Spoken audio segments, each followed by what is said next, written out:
Знайома проблема. Так, по-перше, потрібно видалити стару смазку. Для цього ми будемо використовувати очисник універсальний плюс та серветки.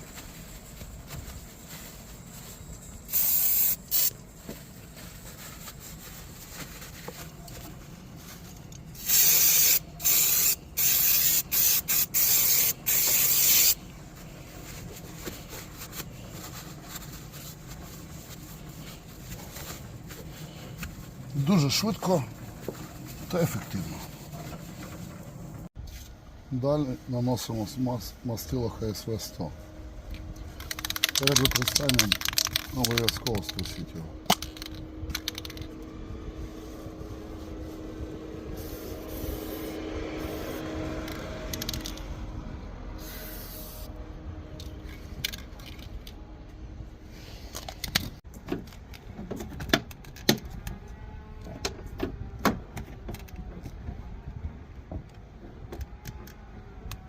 Огонь.